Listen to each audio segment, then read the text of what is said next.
Hello student, welcome to पॉलिटिंग class. मैं सचिन एक बार फिर हाजिर हूँ आप सभी के लिए सर्विंग फर्स्ट के ऑब्जेक्टिव क्वेश्चन लेकर के। चलिए चलते हैं अपने पहले क्वेश्चन की तरफ। पहले क्वेश्चन में क्या पूछा गया आपसे, क्लिनोमीटर का प्रयोग करते हैं। तो किस में आपका क्लिनोमीटर का प्रयोग किया जाता है? ढाल नापने में किया जाएगा, क्षेत्रफल मापने में किया जाएगा, तल मापन में किया जाएगा, या इनमें से कोई नहीं। तो जो आपका क्लिनोमीटर है उसका प्रयोग हम लोग ढाल यानी कि स्लोप मेजरमेंट में करते हैं। तो इसका ऑप्शन ए इस राइट आंसर होगा ना। क्वेश्चन नंबर 2 देख लेते हैं। क्वेश्चन नंबर 2 में पूछा गया है पेंटाग्राफ का प्रयोग करते हैं। तो पेंटाग्राफ का प्रयोग किस में किया जाता है? आपके ढाल नापने में करेंगे, क्षेत्रफल मापने में करेंगे, लेवलिंग में करेंगे, या जो भी आपका नक्शा या जो आपने प्लान बनाया है उस प्लान को छोटा या बड़ा करने में किया जाता है। तो इसका जो ऑप्शन है ऑप्शन डी इस राइट आंसर होगा। यानी कि जो आपका पेंटाग्राफ है उसका प्रयोग हम किस में करते हैं कि जो भी आपका नक्शा है उस नक्शे को छोटा या बड़ा करने में कर देंगे। ठीक है ना। क्वेश्चन नंबर 3 देख लेते हैं। क्वेश्चन नंबर 3 में क्या पूछा गया आपसे, क्षेत्रफल की गणना में प्रयोग होने वाला ट्रेपेजोइडल रूल का सूत्र बताइए। तो क्या होता है इसका सूत्र? इसका होता है कि एरिया इजिकल टू होता है first ordinate plus last ordinate divided by 2 plus sum of all, जो भी आपके बचे हुए हैं उन ऑर्डिनेट्स का सम। ठीक है, और ब्रैकेट क्लोज करके टोटल में आपका क्या आएगा डी। डी के आपके अंतराल होगा, स्पेसिंग। ठीक है, कि कितने अंतराल पर आपके ऑफसेट लिए गए हैं। ठीक है, अब बात कर लेते हैं आपके ऑर्डिनेट्स क्या हैं ये। तो देख लेते हैं ऑर्डिनेट्स क्या होते हैं आपके। मान लीजिए ये आपको एक सर्वे फील्ड है। ठीक है, यहाँ पर आपने एक सर्वे लाइन डाली। ठीक है, इस सर्वे लाइन से हम जो ऑफसेट की लेंथ मेजर करते हैं इक्वल डिस्टेंस पर। ठीक है, ये आपके क्या कहलाते हैं? ये आपके ऑर्डिनेट्स कहलाते हैं। ये फर्स्ट ऑर्डिनेट, ये सेकंड हो गया, ये आपका थर्ड हो गया, ये आपका फोर्थ हो गया। ठीक है, ये आपके क्या कहलाते हैं? ऑर्डिनेट्स कहलाते हैं। और इनके बीच की जो हम डिस्टेंस है वो आपका क्या अंतराल कहलाएगा, स्पेसिंग। ठीक है, इक्वल स्पेसिंग होगी इनके बीच में। ठीक है, और ये आपके बीच में जो पार्ट्स बन रहे हैं इनको हम क्या कहेंगे? ये आपके खंड कहलाते हैं। ये पहला खंड हो गया, ये दूसरा खंड हो गया, ये आपका तीसरा खंड हो गया। ठीक है, तो आपको पता लग गया कि ऑर्डिनेट्स क्या हैं और आपके पार्ट्स क्या होते हैं और अंतराल क्या आएगा। नाउ इसी में आपका एक सिम्पसन रूल है। सिम्पसन रूल कब हम लगाते हैं? सिम्पसन रूल का यूज़ हम तब करते हैं जब आपका जो पार्ट्स हैं वो कैसे हों, इवन हों, और जो आपके ऑर्डिनेट्स हों वो कैसे हैं, ऑड होते हैं। ठीक है ना, उसके फॉर्मूले की बात कर लेते हैं। तो फॉर्मूला क्या होता है आपका, dy/3 area is equal to dy/3 plus bracket में होता है आपका फर्स्ट एंड लास्ट। ठीक है, फर्स्ट एंड लास्ट वाले आपके जो हैं ऑर्डिनेट्स हैं उनका sum plus 2 odd plus 4 even. 2 odd का मतलब है यहाँ पर कि आपके जितने भी आपके ऑर्डिनेट हैं, ठीक है, वो कैसे होंगे आपके ऑड नंबर वाले हैं। यानी कि 1 3 5 7 ये सब क्या आपके ऑड ऑर्डिनेट कहलाएंगे। ठीक है, 2 4 6 8 10 ये सब आपके क्या है, सम ऑर्डिनेट्स कहलाएंगे। ठीक है, बाकी आपका फर्स्ट एंड लास्ट रहेगा इसमें। ठीक है, ओ प्लस ओ एन ये आपके क्या फर्स्ट एंड लास्ट रहेंगे। और बाकी जो बचेंगे उसमें से ऑड और इवन को हम अलग करके जोड़ लेंगे।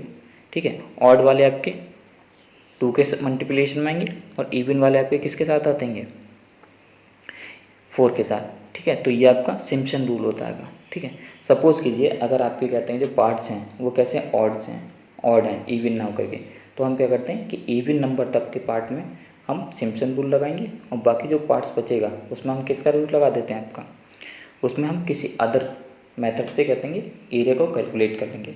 बाद में दोनों एरियाओं को जोड़ देंगे तो हमारा टोटल एरिया जो है वो कैलकुलेट होकर के आ जाएगा। ठीक है, नाउ नेक्स्ट देख लेते हैं क्वेश्चन नंबर 4। क्वेश्चन नंबर 4 में क्या पूछा गया, प्लानीमीटर का प्रयोग करते हैं। किस में किया जाता है प्लानीमीटर का?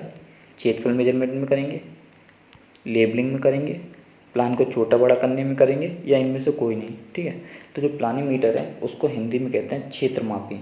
ठीक है, तो ये आपको क्या आएगा कि जो भी आपने नक्शा बनाया है उसका एरिया कैलकुलेट करने में करते हैं, तो ऑप्शन ए इस राइट आंसर होगा। ठीक है ना। आप क्वेश्चन नंबर 5 देख लेते हैं। क्वेश्चन नंबर 5 में क्या पूछा गया आपका कि पेंटाग्राफ किस सिद्धांत पर कार्य करता है। ऑप्शन ए है इसमें आपको प्रकाशीय सिद्धांत पर काम करता है, ऑप्शन बी है आपका चुंबकीय सिद्धांत पर काम करता है, ऑप्शन सी है आपका समरूपी त्रिभुजों यानी कि सिमिलर ट्रायंगल के सिद्धांत पर कार्य करता है, या इनमें से कोई नहीं। तो जो आपका पेंटाग्राफ है वो आपको किसके सिद्धांत पर कार्य करता है, सिमिलर ट्रायंगल की प्रॉपर्टी पर बेस्ड रहेगा। ठीक है, तो ये आपको क्या ऑप्शन सी इसका राइट आंसर होगा। ठीक है नाउ अब बात करते हैं क्वेश्चन नंबर 6 की। तो क्वेश्चन नंबर 6 में क्या पूछा गया आपका कि निम्न में से किसका प्रयोग एंगल यानी कि कोण मेजरमेंट में नहीं करते हैं। कौन से ऑपरेटर्स का हम यूज़ नहीं करते हैं, कंपास किया जाता है, ये आपका राइट आंसर है।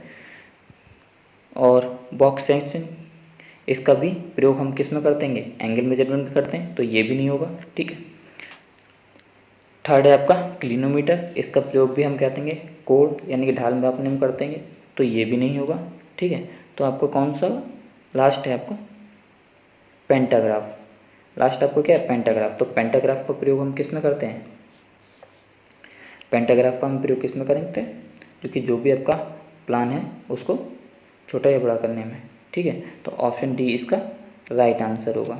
ठीक है नाउ क्वेश्चन नंबर 7 देख लेते हैं। क्वेश्चन नंबर 7 में क्या पूछा गया, यदि एक रेखा की फोर बेयरिंग आपकी 30 डिग्री है तो उस रेखा की बैक बेयरिंग होगी। ठीक है, तो मैंने आपको लास्ट लेक्चर्स में जो आपके कहते हैं ऑब्जेक्ट कराए थे उसमें मैंने बताया था कि आपकी जो फोर बेयरिंग और बैक बेयरिंग है उनमें जो रिलेशन होता है वो क्या होता है प्लस माइनस 180 का होता है।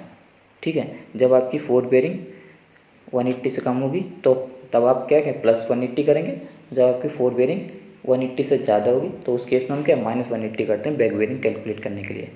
तो यहाँ पर आपकी फोर बेयरिंग 30 दे रखी, ये आपकी क्या है 180 से कम है, तो हम प्लस 180 करेंगे। तो प्लस 180 करेंगे तो इसका जो ऑप्शन है ऑप्शन सी इसका राइट आंसर होगा, यानी कि 210 डिग्री आपकी क्या है बेयरिंग आ जाएगी बैक बेयरिंग रेखा की। ना क्वेश्चन नंबर 8 देख लेते हैं।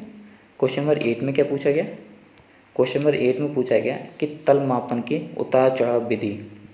ऑप्शन ए है इंस्ट्रूमेंट हाइट विधि से कम प्रसिद्ध होती है, ये आपका ऑप्शन गलत है।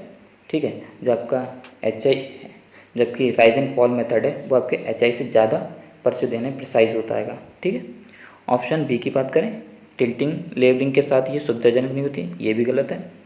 ऑप्शन सी है आपका यह मध्यवर्ती दृष्टि के लिए एक चार्ज प्रदान करता है, ये आपका ऑप्शन सही है। ठीक है, जो आपका राइज एंड फॉल मेथड है वो क्या होगा आपकी जो इंटरमीडिएट साइट्स होती हैं उनके लिए भी एक क्या है एक जांच प्रदान करता है। ठीक है, देखिए जब हम कहते हैं rise and fall method use करते हैं तो उसमें जांच किस लिए करते हैं, sum of back side minus sum of fore side equal to क्या होता है last RL minus first RL plus sorry equal आपका होगा sum of rise minus sum of fall.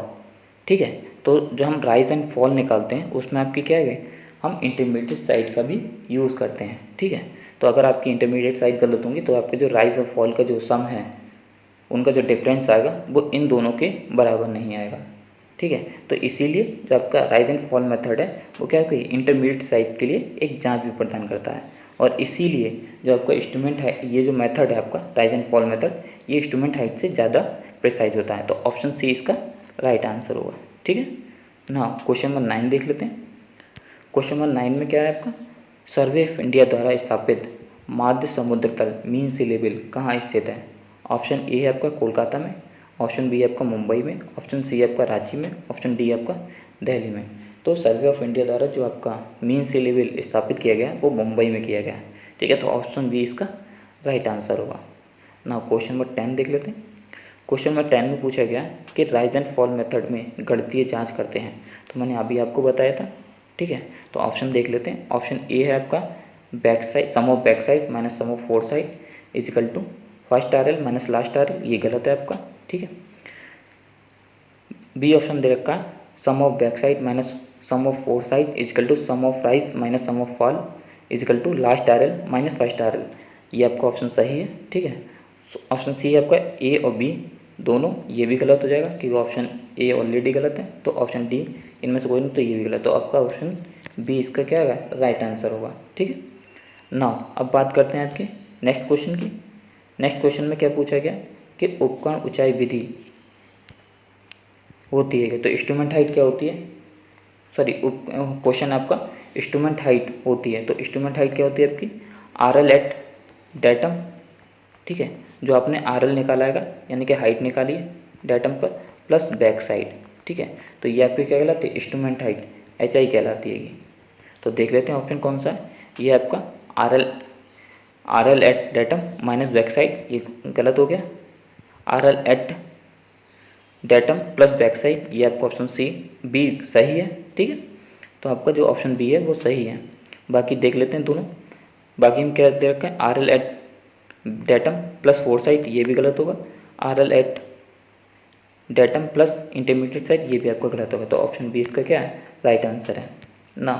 Question number 12 देख लेते हैं। क्वेश्चन नंबर 12 में पूछा गया कि स्थानीय आकर्षण से प्रभावित स्टेशन के संबंध में कौन सा स्टेटमेंट सही है। तो आपका जो स्टेशन है वो क्या है, लोकल अट्रैक्शन से अफेक्टेड है। तो उस केस में आपका जो स्टेटमेंट दे रखे हैं उनमें से कौन सा सही होगा। ऑप्शन ए है इसमें कि फोर बेयरिंग और बैक बेयरिंग का अंतर सदैव 180 डिग्री होता है, ये आपका रॉन्ग है। ठीक है, जो आपका फोर बेयरिंग है और बैक बेयरिंग का जो अंतर है, ठीक है, अगर अफेक्टेड है तो उनका कभी भी जो डिफरेंस है वो क्या है, 180 नहीं होगा। ठीक है, लेकिन एग्जैक्ट 90 डिग्री हो, ये भी गलत है। ठीक है, तो option A is wrong. Option B देख लेते हैं कि फोर साइड और बैक साइड का अंतर सदैव 180 डिग्री होता है। ये तब होता है जब आपको कहते हैं स्टेशन लोकल अट्रैक्शन से अफेक्टेड ना हो। ठीक है, तो ये भी आपका गलत हो गया। ठीक है, ऑप्शन सी दे रखा है कि फोर बेयरिंग और बैक बेयरिंग का अंतर सदैव फोर बेयरिंग और बैक बेयरिंग का अंतर 180 डिग्री नहीं होता है। ठीक है, तो ऑप्शन सी इस राइट आंसर होगा। जो भी आपके लोकल अट्रैक्शन है, ठीक है, उनसे अफेक्टेड जो भी आप बेयरिंग लेंगे तो उनका जब डिफरेंस निकालेंगे फोर बेयरिंग बैक बेयरिंग का, तो उनका जो डिफरेंस है कभी भी 180 डिग्री नहीं होता है। ठीक है, तो ऑप्शन सी इसका राइट आंसर होगा ना। ऑप्शन डी देख लेते हैं। ऑप्शन डी में क्या देखा है कि फोर बेयरिंग और बैक बेयरिंग का अंतर 180 डिग्री नहीं होता है। तो ये ऑलरेडी गलत हो गया, क्योंकि आपकी फोर बेयरिंग और बैक बेयरिंग का जो रिलेशन होता है वो क्या होता है, प्लस माइनस 180 का होता है। तो आपका ऑप्शन सी इसका राइट आंसर होगा ना। क्वेश्चन नंबर 13 देख लेते हैं। क्वेश्चन नंबर 13 में क्या पूछा गया कि चुंबकीय गिरावट यानी कि मैग्नेटिक डिक्लेशन का मान, ऑप्शन ए है सभी स्थानों पर समान होता है, ये गलत है। इसका मान हमेशा क्या है, अलग अलग स्थानों पर अलग अलग टाइम के साथ टेम्परेचर के साथ ये क्या चेंज होता रहता है। ठीक है, ऑप्शन बी है आपका स्थान के साथ इसका मान बदलता रहता है, ये सही है। और ऑप्शन सी है इसका मान टेम्परेचर के साथ नहीं बदलता है, ये गलत है। इनमें से कोई नहीं, ये भी गलत है। तो आपका ऑप्शन जो बी है वो इसका क्या है, राइट आंसर होगा। ठीक है, जिसका मान है मैग्नेटिक डिक्लेशन का वो क्या चेंज होता रहता है ना। क्वेश्चन नंबर 14 देख लेते हैं। क्वेश्चन नंबर 14 में पूछा गया कि ध्रुवों की ओर क्षैतिज रूप से कंपास सुई का झुकाव कहलाता है। अर्थात जो आपकी मैग्नेटिक नीडल है वो क्या आएगा, ध्रुवों की तरफ झुक जा रही है। ठीक है, तो इस झुकाव को हम क्या कहेंगे, मैग्नेटिक डिप कहेंगे, यानी कि चुंबकीय नमन कहेंगे, चुंबकीय दिक्पात कहेंगे, या बेयरिंग कहेंगे, या इनमें से कोई नहीं। तो जब आपकी ध्रुवों की तरफ आपकी जो मैग्नेटिक नीडल है वो झुक जाती है, ठीक हॉरिजॉन्टल ना करके ध्रुवों की तरफ झुक रही है। ठीक है, तो ये आपका क्या कहलाता है, मैग्नेटिक डिप यानी कि चुंबकीय नमन। तो option A is right answer होगा। ठीक है, नाउ जो नेक्स्ट क्वेश्चन है, क्वेश्चन नंबर 15, उसमें पूछा गया कि गंटर चैन की लंबाई होती है। तो जो आपकी गंटर चैन है उसकी जो लेंथ होती है वो 66 फुट की होती है ये। लेकिन यहाँ पर आपसे क्या पूछेगा, मीटर में। तो 1 मीटर में लगभग आपके 0.304 मीटर होते हैं। इनसे जब हम मल्टीप्लाई करेंगे तो जो आपकी लेंथ आती है अप्रोक्सीमेट वो 20.12 मीटर आती है। तो ऑप्शन बी इसका राइट आंसर होगा। ठीक है ना। क्वेश्चन नंबर 16 देख लेते हैं। क्वेश्चन नंबर 16 में पूछा गया कि जरीब की लंबाई ली जाती है। तो जरीब की जो हम लेंथ मेजर करते हैं वो क्या है, जो हैंडल में आपके खाँचा काटा रहता है तो उसके आउटर टू आउटर मेजर करेंगे, यानी कि हैंडल के आउटर टू आउटर मेजर करेंगे, या फिर जो आपका लास्ट लिंक होता है उसके सेंटर टू सेंटर मेजर किए जाते हैं ये। ठीक है, तो आपके देख लेते हैं ऑप्शन ए है कि अंतिम छोर यानी कि लास्ट लिंक के बीच सेंटर टू सेंटर दूरी मेजर करेंगे, तो ये आपका राइट होगा। ऑप्शन बी दे रखा है कि फोरसाइट और डेटम एट आर एल का जोड़, ठीक है, ये आपका गलत होगा, ठीक है। ऑप्शन सी दे रखा है बैक साइड और निर्देश तल पर आर एल का जोड़, ये भी गलत होगा।